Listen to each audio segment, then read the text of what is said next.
कर्क राशि के जातकों के लिए मंगल योग कारक होते हैं, परंतु जून 2023 में मंगल प्रथम भावस्थ क्रम में शुक्र के साथ नीचस्थ रहेंगे।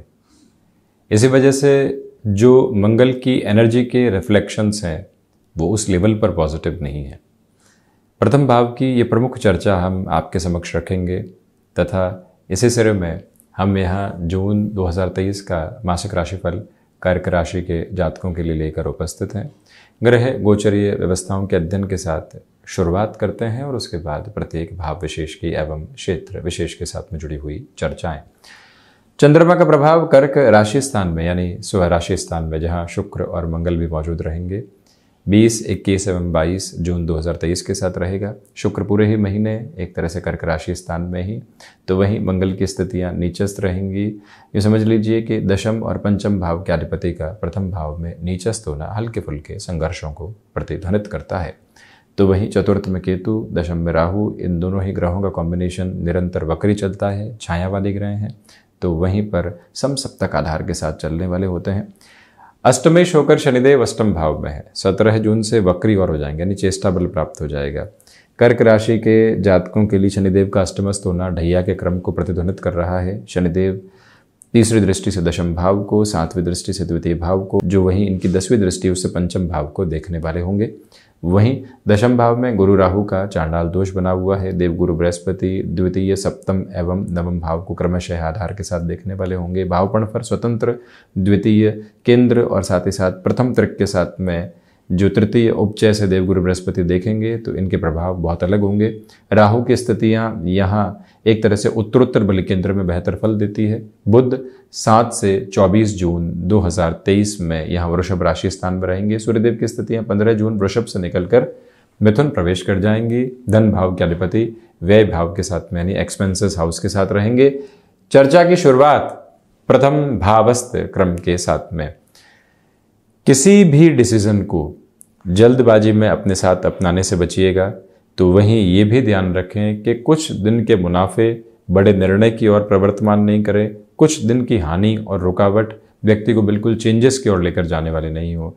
सप्ताह से 10 दिन में व्यक्ति कई बार निर्णय ले लिया करता है कि बिल्कुल धीमापन आ गया, अब कहाँ पहुँचने वाले होंगे, कैसे पहुँचने वाले होंगे। ऐसी अवस्थाओं से बचिएगा। वहीं मंगल शुक्र दूसरे कामकाज के साथ में फैसिनेशन दिखाने वाले होते हैं। जो कामकाज हम कर रहे हैं अब तो वो बिल्कुल भी ठीक ठाक नहीं, दूसरा कामकाज जो कोई व्यक्ति विशेष कर रहा है वो बेहद शानदार है। वहां भाग्य आजमाते हैं, वहां अपनी कर्मशीलता को देखते हैं। ऐसी गफलतों से इस महीने पूर्णतया बचें। कोई इंटरव्यू कॉल निकल कर आ भी रहा है, जब तक आप एक प्रिसाइज कैलकुलेशन के साथ नहीं होते तब तक खुद को आगे बढ़ाने से बचिएगा। ये भी याद रखिएगा कि जो प्रेजेंटेशन की अप्रोच है वो आपकी देखते ही बनती है, क्योंकि प्रथम भावस्थ शुक्र हैं। भले ही मंगल नीचस्थ हो, आपकी बातों में तीव्रता रह सकती है, तल्खी रह सकती है, एक अनूठा आक्रोश रह सकता है, परंतु जहाँ प्रेजेंटेशन की बात आती है, जहाँ खुद को अभिव्यक्त करने की बात आती है, उस व्यक्तिगत ताकत का शुक्र के प्रथम भाव में होने की वजह से कोई भी सानी नहीं है। इसी वजह से व्यापारिक जीवन में इस महीने बिल्कुल धीमापन बना कर रखें। जो कामकाज चल रहा है उसको ऑब्जर्व करके आगे बढ़ना, क्या चेंजेस वहाँ लेकर आ सकते हैं उसके बारे में विचार करना आवश्यक रहेगा। ले ऑफ जैसी कोई भी चिंता सामने आई भी है तो उस चिंता का मूल क्या है वो समझा जाए, उसके बाद ही आगे बढ़ा जाए तो अच्छा। द्वितीय भाव की बात करते हैं तो धन भाव के अधिपति व्यय भाव में है। खर्चों की अधिकता आपके साथ में बनी हुई है। इसी वजह से उन खर्चों की अधिकता के साथ में खुद को कैसे सामंजस्य देंगे ये एक विचार लेकर चलिएगा। दूसरे क्रम में पारिवारिक जनों के साथ में यहाँ आपके लिए छोटी छोटी बातें जो दुविधाओं के घेरे लेकर आती है, किसी व्यक्ति विशेष की वजह से हमारे संबंध जो संशय के साथ में उतार चढ़ाव देखते हैं, उससे खुद को कैसे दूर रखेंगे ये मूल भाव अपनाकर चलने का प्रयत्न करें। ये भी याद रखें कि यहाँ आपके लिए जो लंबे समय से अटके हुए लाभ थे वहाँ वृद्धि के प्रतिमान निकल कर आ सकते हैं। अब एक प्रमुख बात यह है कि देव गुरु बृहस्पति एवं शनिदेव दोनों ही द्वितीय भाव को देखने वाले होंगे। इसी वजह से कंस्ट्रक्शन संबंधी कामकाज में कोई भी कॉन्ट्रैक्ट निकल कर आता है, एजुकेशन के फील्ड के साथ में कोई भी पोजीशन निकल कर आती है, या सर्विस इंडस्ट्री में आप हैं वहाँ कोई भी चेंज निकल कर आता है, उस और खुद को बेहद अच्छे से बढ़ाया जा सकता है। चर्चा पराक्रम भाव की। थर्ड हाउस की जो लॉर्डशिप है, एक तरह से बुध की स्थितियां, वो लाभ भावस्थ क्रम में शुक्र राशि स्थान में रहेगी। इसी वजह से इस एक बात को आप अपनाकर चलिएगा कि आपके लिए यात्राएं यहाँ निरंतरता दे रही है। निरंतरता के साथ में दूसरा क्रम जो महत्वपूर्ण निकल कर आ रहा है वो ये कि कोई भी प्लेस चेंज की अप्रोच मिलती है तो उसमें रुकने और घबराने की आवश्यकता बिल्कुल भी नहीं है। उस प्लेस चेंज के साथ में भी शुरुआत में भले ही संघर्ष रहे परंतु बेटरमेंट की अप्रोच रहेगी। कुल जमाजोड़ बुध भले ही किसी महत्वपूर्ण ग्रह के रिफ्लेक्शन में नहीं हो परंतु आपके लिए बुध की स्थितियां यहां पराक्रम के सामंजस्य को दर्शाने वाली होगी। कहां अपनी बात को कैसे कहना है वो तारतम्य जहां आपने समझ लिया तो वहां पर एक तरह से अपने फ्लो को एस्टेब्लिश करते चले गए। वहीं चतुर्थ भाव में केतु, इसी वजह से घर परिवार के साथ अभी भी मोह जनित स्थितियां रहेंगी। सप्तमेश का प्रथम भाव में होना आप इंटीरियर संबंधी कामकाज में है, प्रमुख तौर पर कंस्ट्रक्शन संबंधी गतिविधियों में होता है और वहीं पर आप टेक्सटाइल उद्योग के साथ में किसी भी इनोवेशन को अपने लिए देख रहे हैं। भले ही मशीनरी संबंधी पोजीशन हो, एक्सपोर्ट संबंधी अप्रोच हो या कोई और नयापन लेकर आना हो, तो यहां अब बाधाओं में खुद को रखने की आवश्यकताएं बिल्कुल भी नहीं। अपनी प्रगति को निरंतरता देते हुए आगे बढ़ने का प्रयत्न कीजिएगा और यह भी याद रखिएगा कि चतुर्थ भाव के केतु की वजह से यहां आपके लिए एक और महत्वपूर्ण बात रहेगी कि जो कोई भी जमीन का निर्णय पैतृक आधार पर लंबे समय से अटका हुआ था, आकस्मिक तौर पर वहां मिलते हुए संकेतों को समझने की जरूरत रहेगी। बहुत कुछ नया सामने निकल कर आ सकता है क्योंकि गुरु राहु भी चतुर्थ भाव को एक तरह से देख रहे हैं। चर्चा पंचम भाव की। पंचम के अधिपति जो मंगल का क्रम है वो यहाँ प्रथम भाव के साथ में नीचस्थ है। इसी वजह से एजुकेशन में यदि आप टेक्नोलॉजी संबंधी किसी भी फ्रेम में नएपन से शिक्षा की ओर जा रहे हैं, बहुत ज़्यादा सोच समझ कर निर्णय लीजिएगा। जो भी कॉलेज यूनिवर्सिटी में एडमिशन ले रहे हैं, किस तरह की व्यवस्थाएं हैं, कैसे हैं, हम कई बार आसपास के जो स्टूडेंट्स हैं उनको देखते हैं और लगता है कि उन सब ने एडमिशन ले लिया, हम ही पीछे अटके हुए हैं। माता पिता को चाहिए कि संतान पक्ष को वहाँ बहुत अच्छे से संभालें। यदि संतान पक्ष कर्क राशि की हैं तो इस अवस्था को बहुत अच्छे से चेक करें और ये भी याद रखें कि पंचमेश का प्रथम भाव में होना, शुक्र के साथ होना, कई बार व्यक्ति को लगता है कि स्टॉक मार्केट से वो बहुत कुछ कर जाएगा और उसी कैलकुलेशन में वो बढ़ने की शुरुआत कर देता है कि यहाँ बहुत सारे लोग कर रहे हैं, हमको तो ये कैलकुलेशन 15-20 दिनों में ही समझ में आ चुकी है, अब रुकना किस बात का, चलते हैं। ऐसी अवस्थाओं से इस महीने बचें। जो महिलाएं संतान सुख की ओर भी अग्रसर हैं उनको अपने लिए ट्रैवल अवॉइड करने की जो अप्रोच होती है उसको लेकर चलने का प्रयास करना चाहिए। मेडिकल संबंधी फील्ड में आपका यदि यहाँ पर बेस बना हुआ है, भाग दौड़ रहेगी, संघर्ष है, परंतु शुक्र मंगल साथ में है। शनिदेव की स्थितियां भले ही अष्टम में हो परंतु प्रभावी है, वहां से एक अटमोस्ट पॉजिटिव फोल्ड आपके सामने रह सकता है। उस एक बात को भी आप आत्मसात करते हुए बढ़िएगा। रिलेशंस यहाँ फैसिनेशन दे सकते हैं। यदि किसी संबंध के साथ जुड़े प्रोफेशनल लाइफ में, एजुकेशन की लाइफ में, वहां से सिर्फ खर्चे निकल कर आ रहे हैं, डिमांड्स है और वहां कंपेटिबिलिटी और जुड़ाव का कोई भी बिंदु नहीं है, बॉन्डिंग तो नाम ही नहीं है, परंतु हम उस रिश्ते को ढो रहे हैं। तो एक बार खुद को समझाने की जरूरत है कि हम कहाँ जा रहे हैं।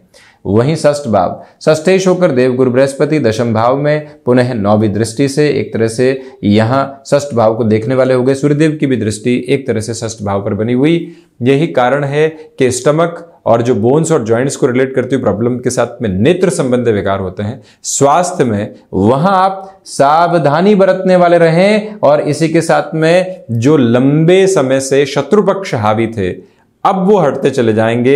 ये भी एक सकारात्मकता का केंद्र बिंदु आपके समक्ष निक्षेपित होकर सामने आ रहा है।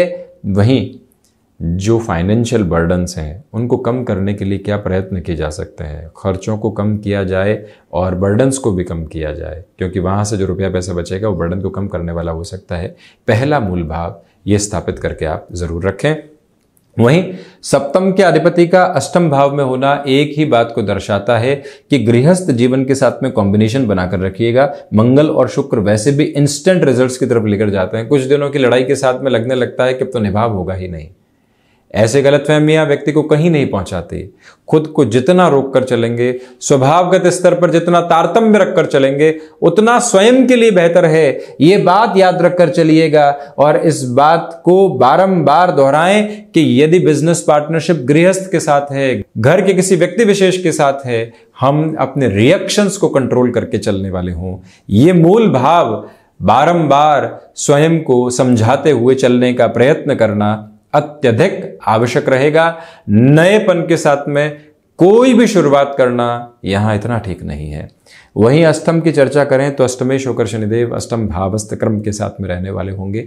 इसी वजह से रिसर्च संबंधी कामकाज में बेटरमेंट के फ्रेम आपके लिए कंटिन्यूअस नोट पर बने हुए। ये भी आप देखते हुए चलिएगा कि विदेश संबंधी कार्यों में भले ही ठहराव हो परंतु बेहतरी निकल कर आने वाली होगी। हिडन प्रॉब्लम्स आई है, संघर्ष आए हैं, परंतु वहां अड़िग खड़े रहकर आप अपने समाधान की यात्रा को तय करने वाले हो सकते हैं। ये भाव बनाकर रखते हैं तो आपके लिए चिंताएं दूर होने वाली रहेंगी। ले ऑफ जैसे कोई भी सिचुएशन सामने आती है, हम तत्परता से आगे की तैयारियों को अपने साथ में रखने वाले हों। वो सिचुएशन आई है उसको डिकोड करने का प्रयास जरूर कीजिएगा। उस घबराहट में निर्णय ले लेना भी ठीक नहीं है। तो वहीं नवम की चर्चा करें तो नवमेश होकर देवगुरु बृहस्पति दशम भावस्थ क्रम में मंगल राशि स्थान में रहेंगे। भाग्य का सहयोग ठीक ठाक स्तर पर, परंतु शनिदेव की पुनः दृष्टि एक तरह से उत्तरोत्तर बलि केंद्र पर रहेगी, वो भी डैया के साथ चलते हुए शनिदेव, और एक तरह से गुरु राहु पर इनकी दृष्टि कामकाज के अंदर कुछ संघर्षों को सामने लेकर आ सकती है। उससे संभलने की जरूरत पूर्णकालिक तौर पर है। और यह भी याद रखिएगा कि ऐसे अवस्था क्रम के साथ में व्यक्ति जितना स्लगिश बेस खुद को दे पाता है उतना स्वयं के लिए बेहतरी निर्धारित करता चला जाता है। चर्चा सीधे दशम की ही करें तब भी आप अपने कामकाज में अड़िग रहने का पूरा प्रयत्न करते चले जाइएगा। और यह भी याद रखिएगा कि 10th हाउस की लॉर्डशिप फर्स्ट हाउस में एक तरह से जो नीचस्थ क्रम को लेकर चल रही है, व्यक्ति कामकाज में कई बार खुद को कंफ्यूज कर बैठता है, इस डिसीजन की ओर जाना या नहीं, उस ओर बढ़ना या नहीं, हमारे रास्ते किस ओर बढ़ रहे हैं। वो जो कॉम्बिनेशन है उसको कई बार नेगेटिविटी दे दिया करता है। उस एक अवस्था से संभलने का पूरा प्रयत्न आप करते चले जाएं। और ये भी याद रखें कि चेंजेस को जितना कम रिफ्लेक्शंस में लेकर चलेंगे उतना बेहतर। पिता की ओर से भी रिएक्शंस आ सकते हैं इस महीने, ऐसी अवस्थाओं से संभलें। कुल मिलाकर प्रत्येक दिन खुद को ही कहना होगा कि हम यहाँ पर बहुत अधिक धीमेपन के साथ में हैं, सारी सिचुएशंस को समझकर चलने का प्रयत्न कर रहे हैं। लाभ भाव में बुध है, इसी वजह से जो स्थितियां एक तरह से आपके लिए कॉम्बिनेशन में चलनी चाहिए वो ठीक ठाक स्तर पर चल रही है, परंतु बहुत ज्यादा बेहतरी वहां से भी निकल कर नहीं आ रही है। कमीशन संबंधी कामकाज कुछ हद तक आपके लिए बेहतरी के आवेदन लेकर आ सकता है।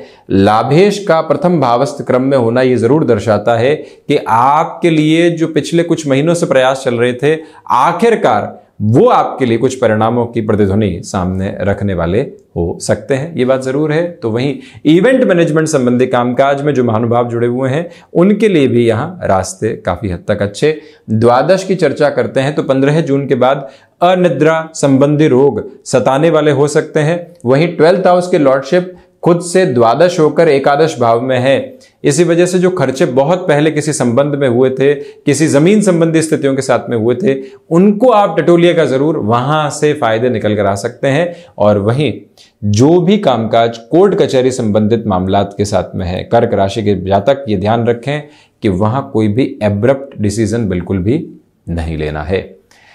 तो ये था कर्क राशि के जातकों के लिए जून 2023 का मासिक राशिफल।